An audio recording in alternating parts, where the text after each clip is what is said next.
Ethan had exactly $10,000 in his backpack when he rang the doorbell of the house that wasn't supposed to exist. The address had appeared in a message from an unknown number. Bring $10,000 in cash to 47 Hollow Bend Road on Friday at midnight if you want to know the truth about what happened to your brother.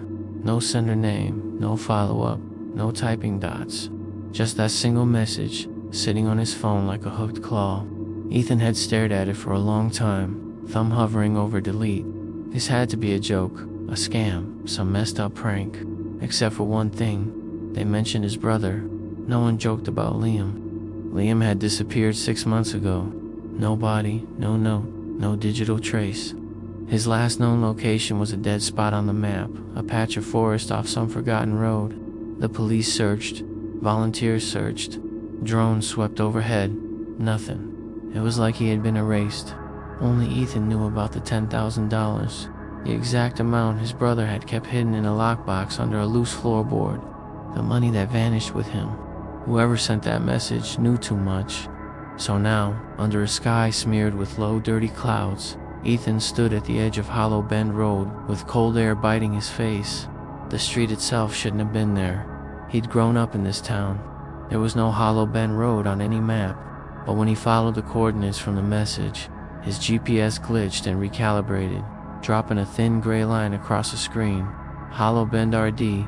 His car's headlights cut through a tunnel of leafless trees. The road ended where the forest opened up into a clearing. One house, no neighbors, no streetlights, just a sagging, crooked two-story structure staring back at him with its dark windows. The numbers were carved into the door itself. No mailbox, no welcome mat, no sign of life. The backpack strap dug into his shoulder. The $10,000, his brother's hidden stash, now his felt heavier than bricks. He almost turned back, almost. Before he could change his mind, the porch light flicked on by itself. A slow, weak glow spilled across the rotting boards, as if the house had just remembered electricity existed. Ethan's breath caught. They were expecting him. He climbed the steps, the wood groaning under his weight, and paused by the door. The air smelled faintly of wet dirt and old smoke. His fingers shook as he knocked. The door opened before he touched it. No one stood there. The hallway beyond was long and narrow, lit by a single dusty bulb that hummed with a low, nervous buzz. The walls were lined with faded wallpaper, peeled in long strips like shedding skin. "Hello," Ethan called out, voice echoing in an unnatural way, delayed, stretched, as if the hallway were much longer than it looked. No answer. He stepped inside. The door swung shut behind him with a soft but final click. He swallowed, throat suddenly dry, and tested the handle, locked of course. "Okay," he muttered to himself. "In and out, 10,000, get answers, get out." His footsteps were too loud on the warped floor. As he walked further inside, a whisper of cold air rolled down the hallway toward him, carrying something else. The faint sound of breathing, not his, louder, softer, louder again, like someone taking deep, careful breaths just beyond a closed door. He stopped halfway down the hall. On both sides were doors, one slightly ajar, one closed tight, one with a crack of darkness showing at the bottom. Then a voice floated from ahead, calm, genderless, echoing in the stale air. "Ethan," he flinched. "Who's there?" "You brought it," the voice said. It didn't come from a specific direction. It was everywhere at once, cushioned in the walls, soaked into the ceiling. "Bring the $10,000 to the parlor." "How do you know my name?" he demanded. "Your brother told us," the voice replied. "Come along. We haven't got all night." His skin crawled. Every instinct screamed at him to run, but there was nowhere to go. He walked forward like he was obeying someone else's legs, following the voice. The hallway opened into a wide room lit by an overhead chandelier that shouldn't have been working. Dust motes spiraled lazily through the air. Heavy drapes smothered the windows. At the center of the room, on a low wooden table, sat a black metal box. It was exactly the size of the lockbox Liam had once hidden under the floorboard. Ethan stopped at the edge of the parlor and stared. The backpack felt like it was pulsing against his spine, each heartbeat tapping on the zipper. The voice spoke again, soft and close to his ear now, though no one stood behind him. $10,000 in cash, it said. "Put it in the box." "What is this?" Ethan whispered. "Some kind of game." "Where's Liam?" A slow creak sounded from the far corner. He turned. A figure sat in an armchair, shrouded in shadows. Only parts of it caught the light. A pale hand hanging over the armrest. A sliver of a jaw. The gleam of eyes watching him. "We don't play games," the figure said. The voice no longer seemed to come from everywhere. It was that figure's voice, but still oddly wrong. Too smooth, too clear. "We make exchanges." "What kind of exchanges?" Ethan asked. The figure gestured lazily at the box. "You want answers? The price of truth is $10,000. I don't care about money. I care about my brother." "Exactly," the figure replied. "You care more about your brother than the money. That's why the amount mattered. Not 5,000, not a million. 10,000, down to the last bill. His choice. Your brother understood something that most don't." "What did he understand?" "That the house only speaks to serious people," the figure said.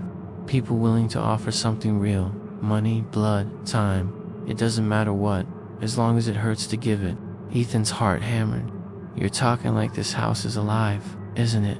the figure asked, amused. "Do as you were told." His hands moved before his brain caught up.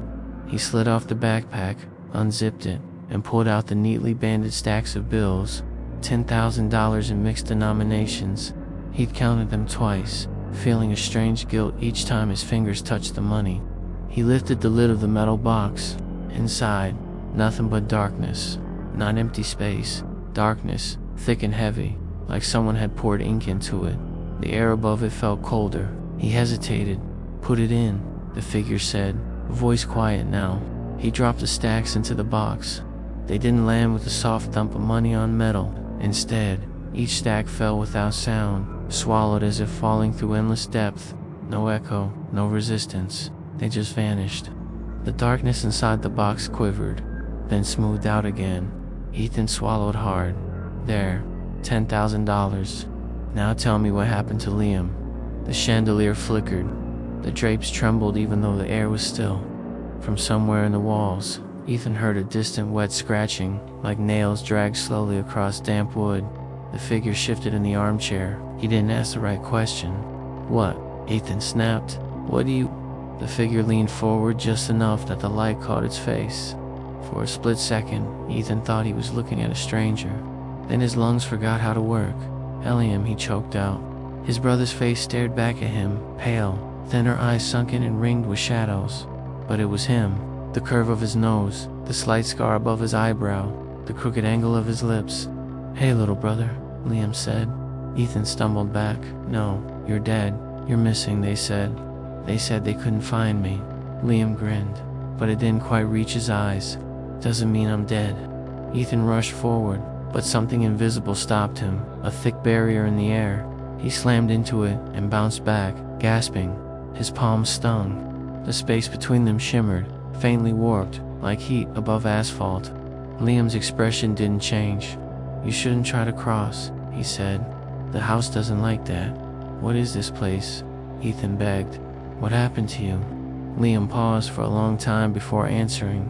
"The same thing that's happening to you," he said quietly. "I came here with $10,000 I thought I was paying to save someone else." Ethan's blood froze. "Save who?" "Doesn't matter now," Liam said quickly, eyes flicking to the ceiling as if listening to something Ethan couldn't hear. "Listen to me. The amount matters. 10,000 isn't random. It's a binding number, enough that you feel the sacrifice, not enough that it's impossible. It's the perfect price to get someone through the door." "The door to what?" Ethan whispered. Liam's fingers tightened around the armrest of the chair. The skin of his knuckles blanched, then darkened. For a moment, they looked almost translucent, like wax. "To an agreement," he said. "A contract. You just signed it with your money. The house accepted it. That box isn't a box, it's a mouth." Ethan looked back at the metal container. The darkness inside shifted, tiny ripples marring its surface. "I don't understand," he said. "What contract? I didn't agree to anything." "You did when you walked inside with exactly 10,000 in cash," Liam replied. "That message you got, it was bait. The house tests what you're willing to give. It watches through screens and signals and little gaps in the world. It heard you calling for me. It knew you'd come if it dangled my name in front of you, and the number sealed it." The chandelier dimmed. The walls seemed to breathe, stretching and contracting so slowly, Ethan wondered if he was imagining it. "I can leave," Ethan insisted. "I did what it asked. I paid. Now it owes me." The house laughed. The sound vibrated through the floorboards, through the table, through his bones. It wasn't a normal laugh. It was layers of chuckles and howls and broken giggles, all jammed together and dragged backward. "You paid," something whispered, not in his ears but inside his thoughts. "You bought a choice." Ethan clutched his head. The voice pressed against the inside of his skull, cold and damp. "What choice?" he whispered, shaking. The darkness in the box bulged upward, forming a low, quivering mound, like something trying to rise out of thick liquid. Liam's gaze dropped to it, and for the first time, Ethan saw real fear in his brother's eyes. "It's going to give you an offer," Liam said. "You can leave, or you can stay." "Obviously I'm leaving," Ethan said, breath fast. "I'll walk out that door and call the police and burn this place down." "You won't," Liam said quietly. "The house doesn't let people go that easily, not unless it gets something else in return." The mound of darkness inside the box split open. There were no teeth, no tongue, just a single staring eye, glossy, colorless, rimmed with wrinkled gray flesh, rolling slowly until it fixed on Ethan. Images slammed into his brain. A woman kneeling on a kitchen floor, counting out $10,000 with trembling hands. A man sweating in a motel room, shoving $10,000 into a briefcase while sirens wailed in the distance. A teenager, his face streaked with tears, pushing $10,000 into a slot in a wall that wasn't there the day before. Each one whispering the same thing: "Please, just fix it, please." The vision snapped off. Ethan staggered. $10,000, the voice said, amused. 10,000 chances. Liam's voice cut in. Urgent. "Ethan, listen, the house gives you one bargain. You can take yourself back out of here like none of this happened. The 10,000 is your ticket, or you can spend it on someone else." Ethan blinked. "Someone else, you mean?" "You." Liam's smile was small and sad. "That's what I chose. I paid 10,000 to pull someone out of the house. I thought I was being a hero." His eyes darkened.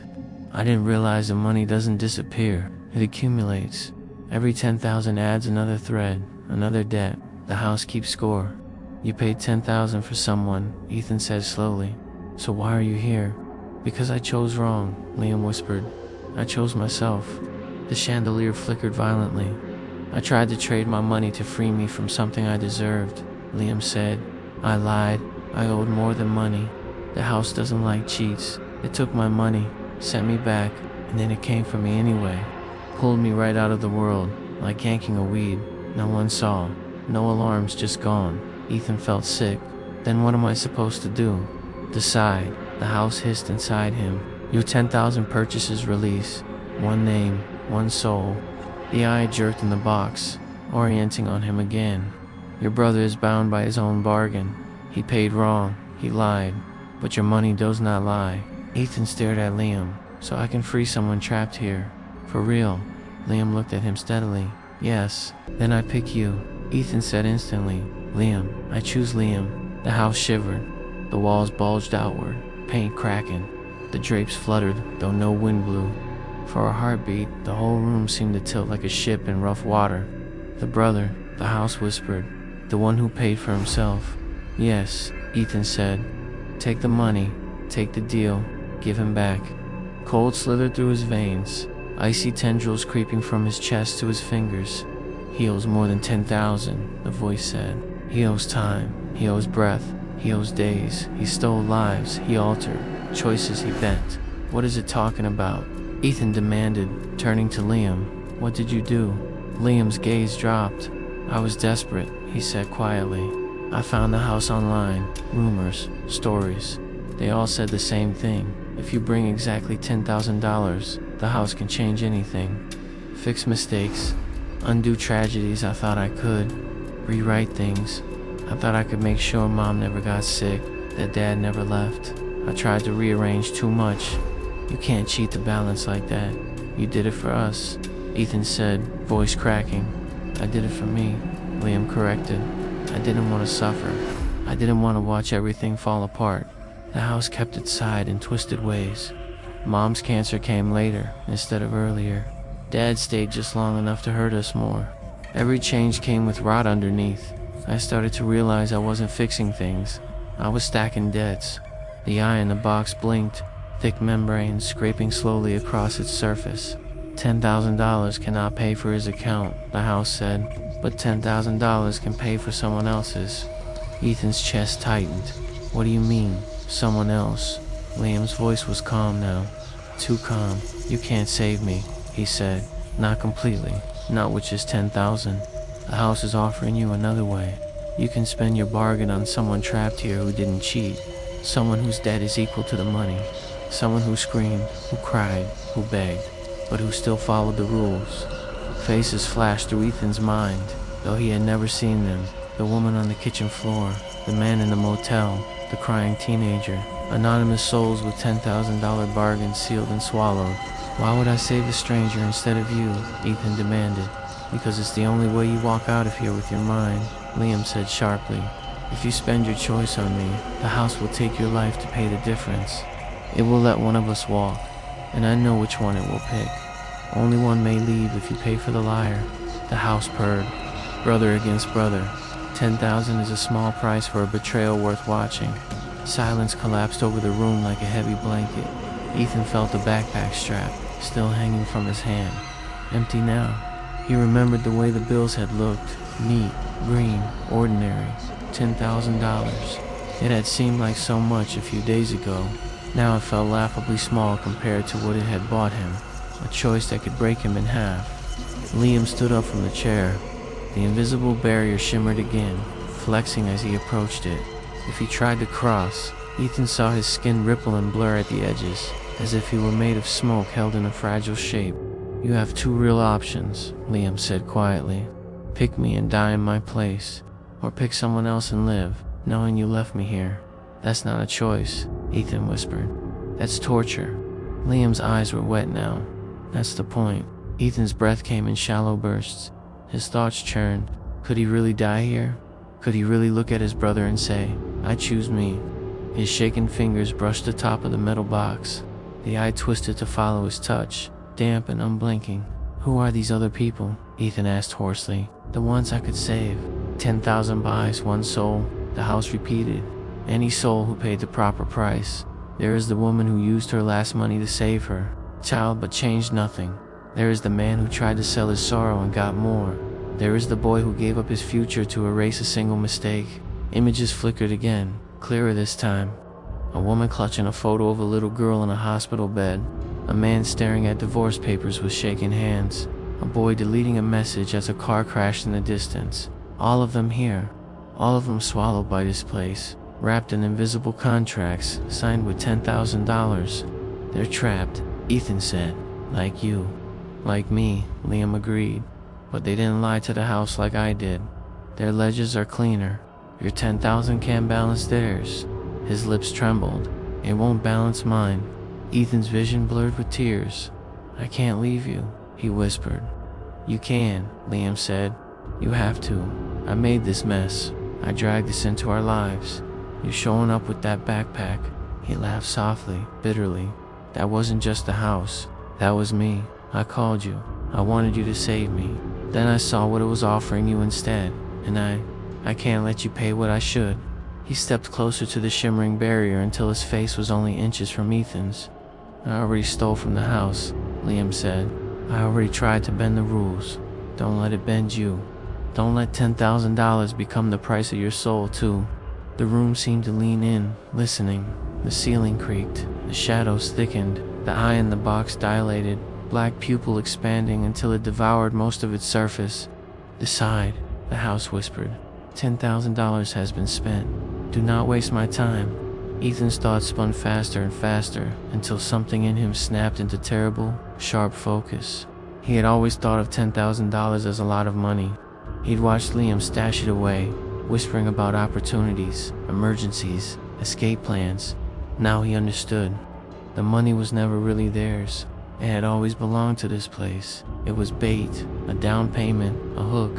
He looked at Liam. I'm so sorry, Ethan said. His brother's eyes closed. A single tear slipped down his cheek. I know. Ethan took a deep breath that felt like swallowing glass. I choose. His voice cracked. He forced the words out. I choose one of the others. Someone who followed the rules. Someone who doesn't deserve this. The house sighed. It sounded like wind through dead leaves, like bones settling in a grave that had never been dug. Nameless, it murmured, selfless. The eye rolled back, revealing only milky white. Liam smiled through his tears, shoulders sagging with relief and heartbreak all at once. Good, he whispered. Good. The walls shuddered. A low rumble rose from the floor, shaking dust from the chandelier.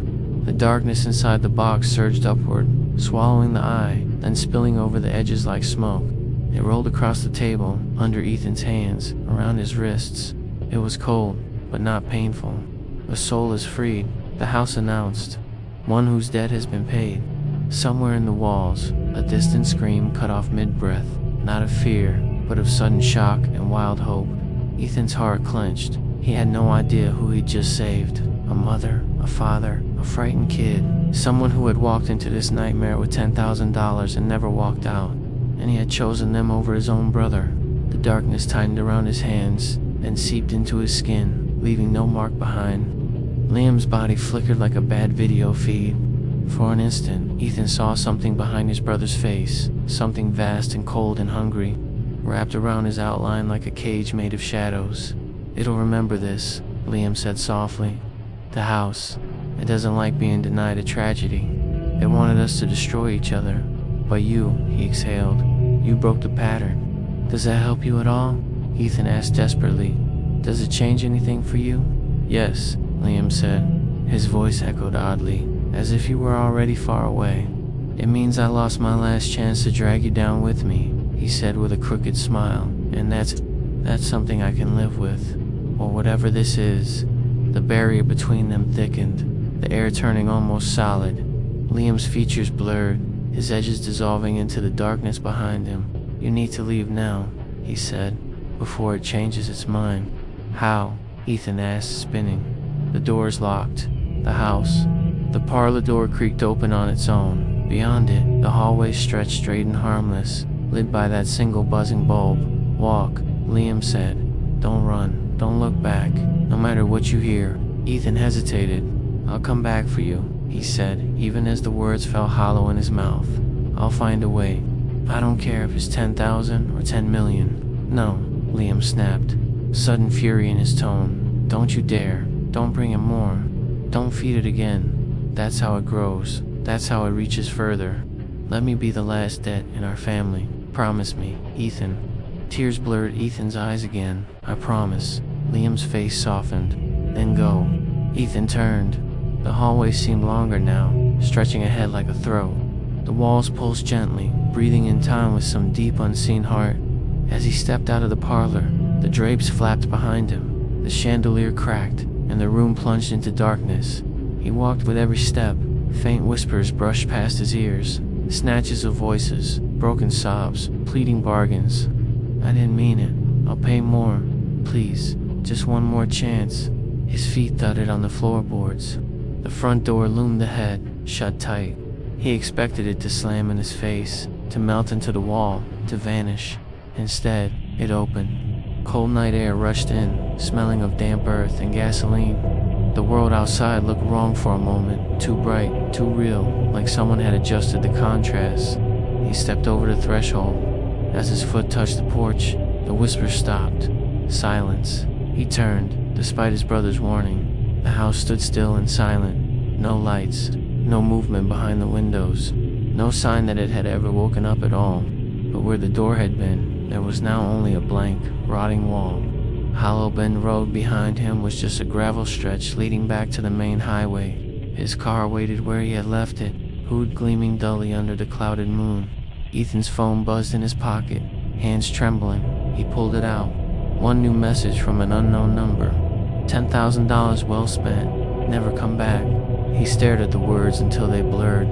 Then he looked up at the forest surrounding the clearing, at the road winding back to his normal life, at the sky beginning to pale with the first hint of approaching dawn. $10,000. People fought and killed for that kind of money. People lived their whole lives trying to save that much. He had brought it into a house that wasn't supposed to exist, and spent it on someone he would never know.